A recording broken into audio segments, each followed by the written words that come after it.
It's time to kick off the 2023 GRIDLIFE Touring Cup season, round 1 of 8 from Circuit of the Americas. Hi everybody, I'm Kyle Heyer, joined by Alex Moss for the first of 8 rounds of racing and the first of 4 races here this weekend at this 3.5 mile, 20 corner Formula One circuit.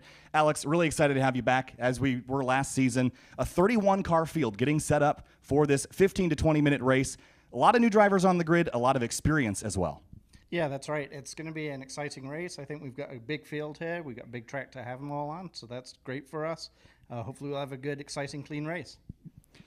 We're very excited to kick things off. GRIDLIFE Touring Cup race number 1 starting here in just a couple of minutes.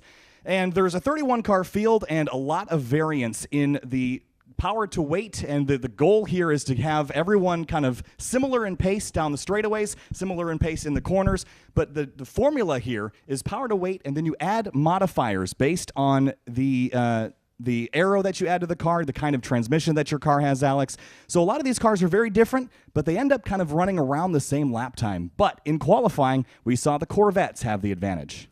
Yeah, I don't think that's too surprising for us. Each track, as you said, overall, we want the performance to be balanced across the different car types, and I think we do a good job of that. But the cars still make their lap time in different ways, and this really is a track that suits those Corvettes with the high top speed and being able to get off those low speed corners onto the long straights. On pole for this race after qualifying is Luke McGrew with a time of 2 minutes, 29.383 seconds. It's Luke's first ever pole. The last time he won a GRIDLIFE Touring Cup race was November 2020, 853 days ago, Alex. So it's been a long time since Luke has tasted victory in this series. He's won 4 races, 2 at NOLA Motorsports Park and 2 at Gingerman Raceway. He will start on the pole. Paul Curley in the 45. We'll start alongside him on the outside of that front row. We'll rip the whole starting grid for you as they pull out behind the safety car. Our safety car will be a 1993 Toyota Chaser, Alex, which is really cool. We always do these pace car competitions and line everybody up behind some of the coolest cars we can find in the paddock and beyond. Yeah, and mentioning, that it's been a long time since Luke won, he switched platforms, of course. His previous wins and his previous success was in a little Miata, which is the polar opposite of the car he's driving today, as he's in one of those Corvettes. He had a Duratec swap Mazda MX-5 before. Again, he's in that Corvette platform. He's been testing and tuning it, ran it at Barber a couple of months ago, and found that it was really pointy in the nose to the point where if he just wanted to turn more, he just turned the wheel more. And it was almost too much to the point where it was hard to control. So Luke has actually dialed that car in here this weekend. He's really happy with how it's handling. And there's a handful of drivers in the field that have said the same. Eric Gittil, starting 5th, he's really happy with the changes he's made to his 1992 Honda Civic Si as well. Lawson Crane, a rookie in this series. He starts 6th in this race in that red M3 with green wheels. It's a cool-looking car, Alex, and what a great start for a rookie. That's one of the best qualifyings I've ever seen out of a GRIDLIFE Touring Cup newbie. Yeah, and as we're getting this shot, as we're going over the grid here, we've got a lot of great-looking cars in the field. It's really exciting to see such a wide variety of good-looking cars here. And the return of the number 99 DC Sports Acura Integra. That's driven by Ronnie Vidoc. He'll roll off 14th. Let's roll through the starting lineup for you. On row number 1, starting in first, Luke McGrew in the number 7 Corvette. Alongside him, the number 45 of Paul Curley, also in another Corvette. Jeremy Swenson, the 2021 GRIDLIFE Touring Cup champion, in the number 3, starts in the second row alongside the number 41. He's won here before, James Houghton in an Acura TSX. Row 3 is the 82 of Eric Gittil in the Hybrid Racing EG, alongside new driver Lawson Crane in the 137 car, a BMW M3. Matan Rosenberg, another driver that swapped from a Miata to a Corvette. He starts 7th in the number 484. Austin Hurdle alongside him in the number 34 370Z. Gary Wimble starts 9th in row number 5. That's the number 1 Corvette. And Team ASM with driver Tom O'Gorman will start 10th in the number 212. As they roll off pit lane there, actually looks like Tom's going to start from the rear of the field. He told me he might do this and have a little bit of fun. So we'll see if he can drive up through the field. We know he's capable of it, but it looks like he will give up that 10th place starting spot in the name of having some fun out there. Tony Marchev starts 11th in the number 17. Joel Morrison starts 12th in the number 71. Row number 7 is Eric Jensen in the number 184. That is an LS Swap Scion FRS. Ronnie Vidoc starts 14th in the number 99 DC Sports Integra. Matt Waldbaum starts 15th in the number 90 ASM Honda S2000, and Jackson Jensen, son of Father Eric, starts 16th in the 527 C6 Corvette. 17th place is Adam Ulrich alongside Brian Tyson in the number 23. Julio Crispin and Hans Horpedal make up row number 10. Row 11 is going to be Tyler Starr in the number 36. That's a white Subaru BRZ. Zach Lavoie from Team ASM. He is the 2022 Bestest Driver of the Year award winner. He rolls off in 22nd. Corey Mitchell, new to GRIDLIFE Touring Cup, starts 23rd place in the number 79. Wes Case, 24th in the number 767. Lena Chin, new driver this season and now with Team ASM, drives the 917 from 25th place alongside Dai Win in the 888. He starts 26th. Carl Hurdle in the number 93 starts 27th alongside Andy Funston in the 163. Adam Wood and Haley Myers bring up the rear of the field with Michael McGinnis in the 777 as the last driver on grid with only Tom O'Gorman behind him.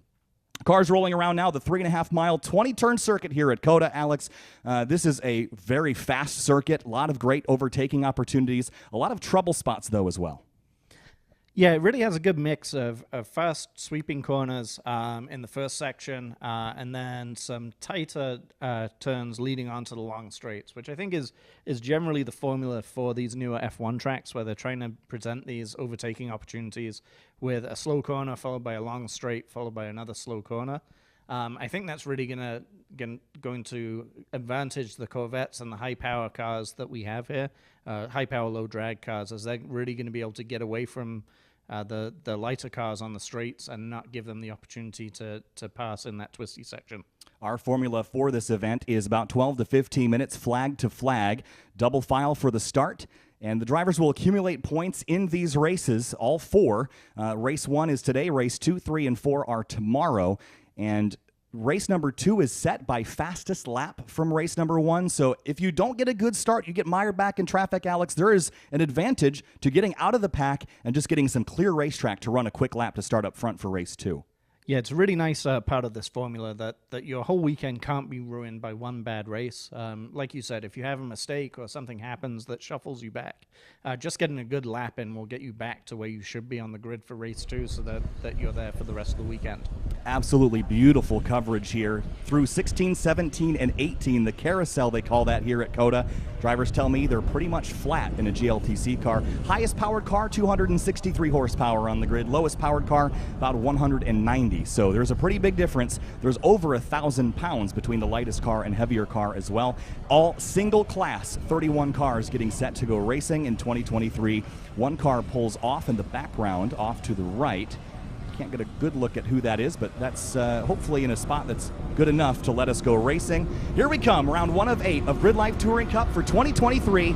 It's all about to kick off now. On pole, Luke McGrew, 853 days since his last race win. We'll see if he can hang on in that number 7 Corvette. Green flag flies, and we're racing at Circuit of the Americas. Jeremy Swenson takes them 4 abreast, heading up to turn number 1. Houghton on the outside. Here they come from row 2 up to row 1.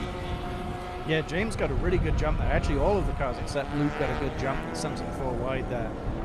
James was way on the outside, but it looks like Jeremy's got through having the inside line into turn 1. Pretty frantic start there, but everyone got through turn 1 clean. Paul Curley almost clears Swenson. They're still hanging on. Now the 45 pulls clear. It's Curley, Swenson, Houghton, your top 3. Luke falls to 4th here as they scramble through the S's on this first lap. Still side by side. One car slides. That's Jackson Jensen into the gravel in the S's. Yeah, hopefully they can be able to get that car, or he's going to be able to get that car out of there, because that's not a great spot for us to have a car sitting. No, certainly not. Here comes the 137 of Lawson Crane up the outside of McGrew, who's fallen from 1st almost to 5th. Crane on the inside now as they crest up at turn number 9. There's Catil now looking on the inside of Austin Hurdle, running down to the hairpin. Turn number 11, a great passing spot there, but some early dramas for Jensen. That's a tough spot to get out of, especially in the gravel. Hopefully we can stay green.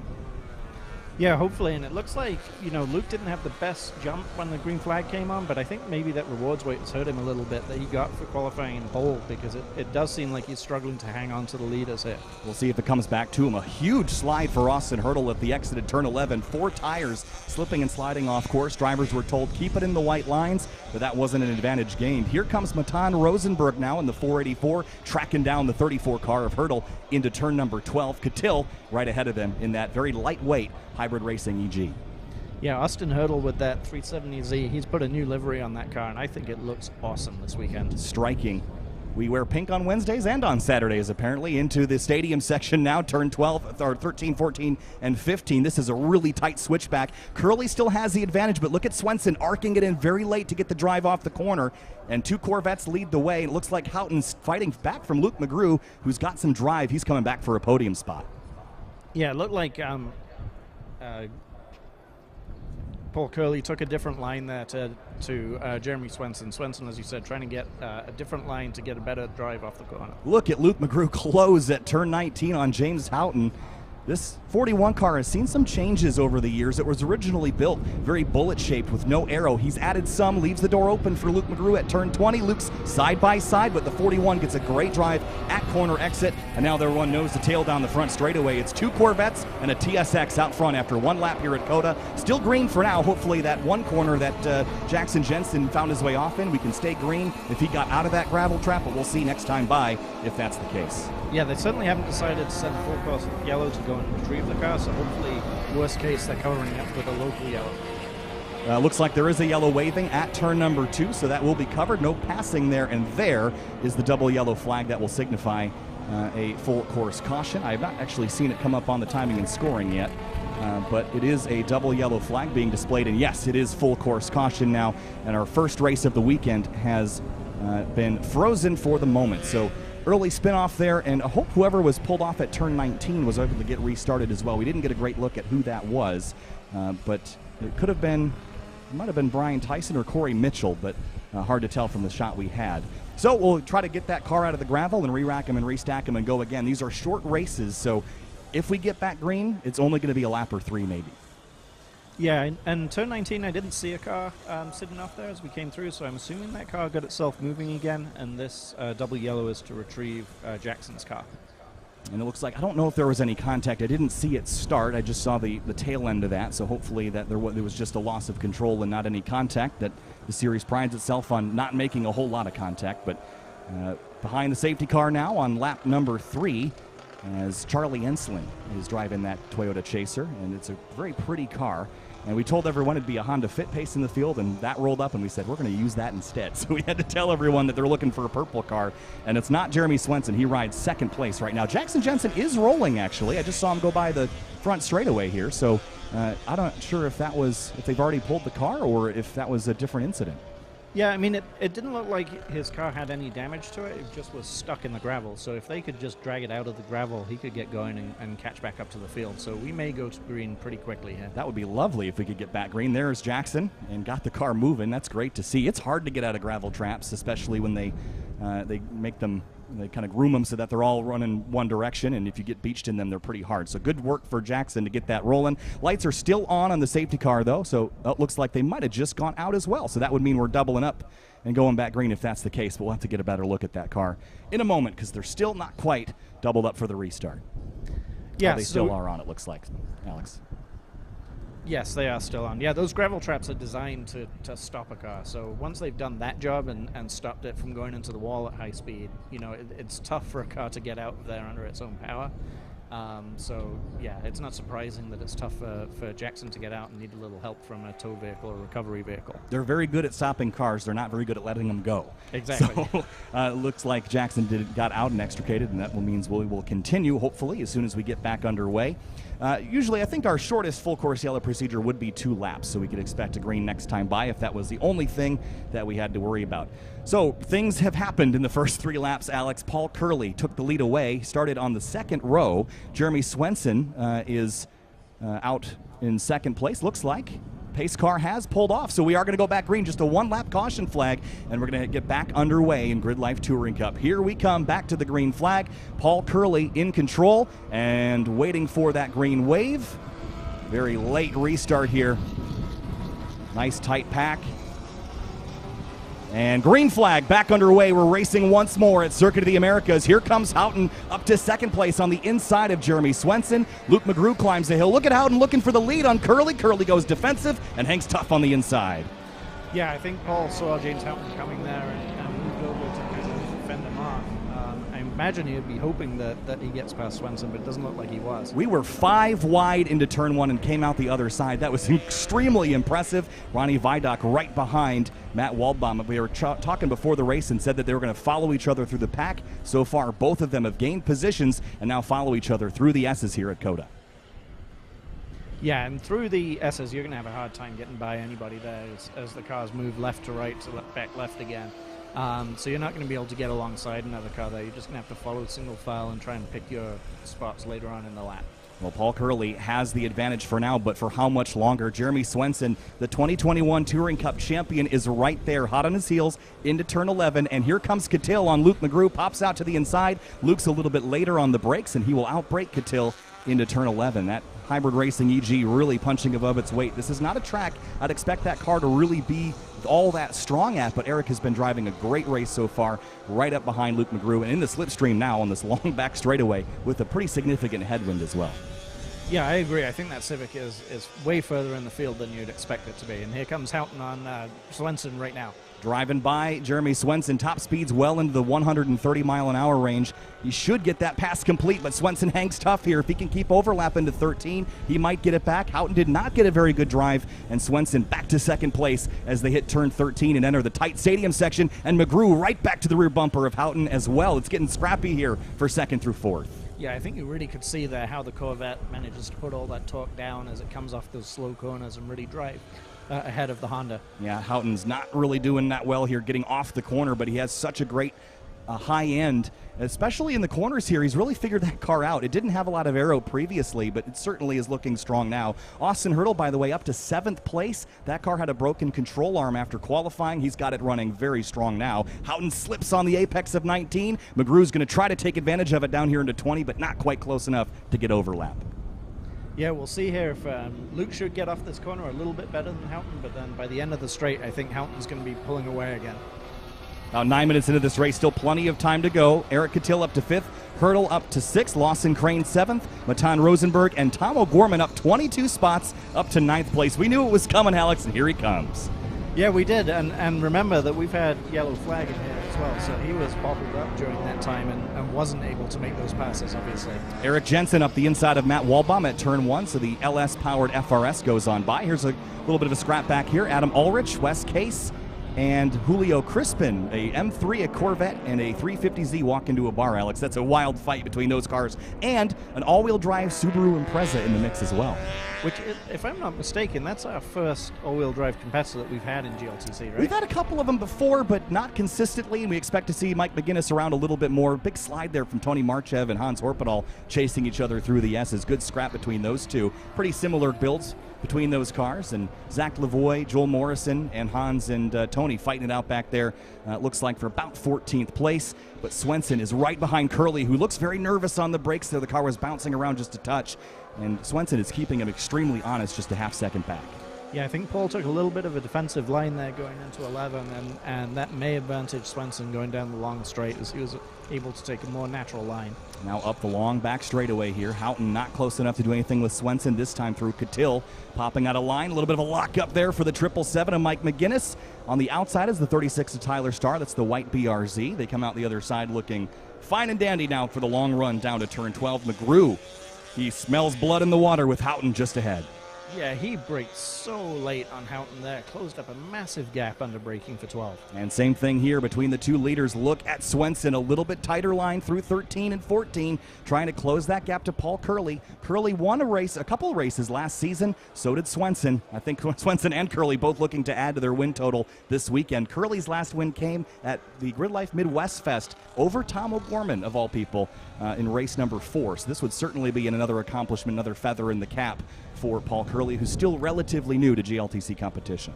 Yeah, all these guys are great drivers, 1 through, well, pick your number really, but it looks like Jeremy is keeping the pressure on Curley, forcing a couple of mistakes here and hoping to capitalize. There's Hans Horpedal and Tony Marchev following each other through turns 18 and now into 19, chasing Zach Lavoie as well. They were side by side going in there.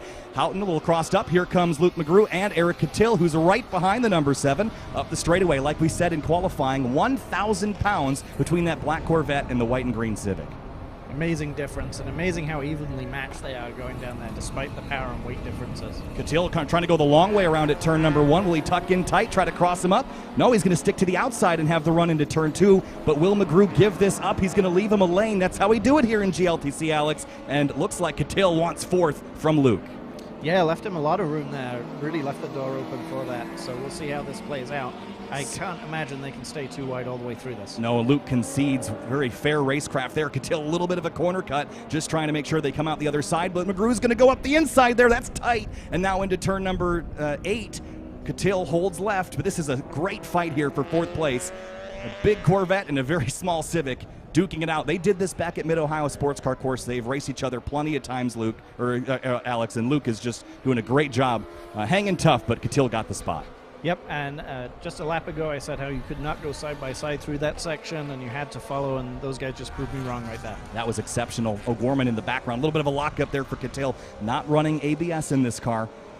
And now, will he get run back down, or will McGrew push him? He might bump draft him a little bit, or will he pop out of line and go for the move here? We'll see. I can't imagine that Luke will be behind him at the end of this straight. I think he'll close him up under braking as we go into 12. Oh, he looks like he actually tucked back in behind Catil. He knows that he got outdriven, but here he goes up the inside, braking later than Catil. Now comes the pass again. McGrew back by Catil for 4th place, and in the background I saw Tom O'Gorman creeping into the party. He's got to get by Austin Hurdle, I think one other car, and he'll be right in this mix for a top 5 position. As for the lead, Swenson is right behind. Look at this battle for 4th, still back on Catil, hangs tough on the outside. Yeah, really great move there by that was almost a touch there as they come through the stadium section, Alex. It's so tight. A little bit of a wobble and a wiggle on the wheel for Catil, but they hang tough. This is an absolutely epic battle between 2 cars that would never share the same class in almost any other road racing series, and here they are, side by side, through the carousel at 100+ miles an hour, Alex. Yeah, it looks like Catil's got back by him there. That was exceptional racing between these two, and Catil has cleared Luke McGrew, and they've got Austin Hurdle waiting in the wings there. Past the start-finish line, white flag is waving. 1 lap to go here at Circuit of the Americas, and Paul Curley runs defensive down the straightaway. There's O'Gorman in the backdrop. He is coming. Right now he's P7. Could he get 6th or even 5th away from this group ahead of him with 3.5 miles left? That shot right there really shows the difference in width between those 2 cars. As you can see, the sides of the Corvette are both sides of the Civic. Zach Lavoie and Tony Marchev fighting here. This is on the front straightaway. The 42 hangs tough in 15th place. Marchev closing the gap up to him. And Marchev in his 2nd GRIDLIFE Touring Cup weekend. And another shout out to Lawson Crane, still inside the top 10 in his first ever weekend of racing. Here is Lena Chin, Michael Hilo, and the 777 of Mike McGinnis. What a great scrap these drivers are having. This is back for 22nd place. They've traded spots a few times as we go back to the lead because the 3 car is coming and coming quick for that top spot. Back into turn 1, Mike McGinnis in the all-wheel drive, the green Impreza, holding back Hilo and Lena Chin, who's fought some gremlins with that car. And for the lead, here they come, side by side down turn 11. Jeremy Swenson in the number 3 car on the outside. Can he cross over Curley and take the spot in the backstretch? There it is, the over-under, the classic textbook move. Teach that in school. Swenson to the lead as they drag race down the back straightaway to turn 12. Yeah, really got him, came on the outside there and managed to switch over in the center of the corner, and I'd be surprised if Paul can counter with this. It looks like Jeremy is just a little bit faster. Big draft here, though. He's going to pop out of line, back to the right. Swenson stays defensive. They're nose to nose. Here they come into turn 12. It's a braking duel again. The 45 on the outside, the 3 on the inside. Swenson takes the tight line. He's got it, takes it back. Curley's going to have a real tough time now, but this is where it gets very, very tight, very racy. Here's Lena Chin, Michael Hilo battling all over the place here at COTA. There's battles on the racetrack, but Jeremy Swenson with a last lap pass puts 2, maybe 3 car lengths on Curley with just 10 corners to go. Yeah, and Jeremy's always fast here. Always fast everywhere, I should say, but especially here. And I think Paul's got his work cut out for him now. Through the carousel for the final time. No mistakes now for Jeremy Swenson. He switched to the number 3 this season. That's the number his dad used to race. Put 3 fingers out the window at Alpine for his first win since COTA, which was back a year ago. Got a couple more wins on the season towards the tail end. Fought hard for a top 3 in the championship. The 3 this time, not on the fingers, but on the door card. Number 3, Jeremy Swenson, final corner. Curley's close. Checkered flag waves. Jeremy Swenson takes race 1 here at Circuit of the Americas. Paul Curley right behind him. just a couple tenths of a second back. James Houghton looks like he'll come home third. Then Luke McGrew, who got back by Eric Catil, who finishes fifth. Then Tom O'Gorman up 25 spots to sixth place. Austin Hurdle, seventh. Matan Rosenberg, Lawson Crane, and Eric Jensen, your top 10. Then it's Gary Wimble, Ronnie Vidoc, Matt Waldbaum, Joel Morrison, and Zach Lavoie. Oh, actually, it's Tony Marchev who got by Zach Lavoie on the final lap, followed by Wes Case, Hans Horpedal, and Adam Ulrich, who are coming to the checkers right now. What a race, Alex. I know we had a little bit of an interstitial there because of the caution flag as we got Lena Chin, Mike McGinnis, and Michael Hilo coming to the stripe. Great battle between those three in the closing laps of this one. In the background, Carl Hurdle is coming to the checkers. He is battling with Corey Mitchell.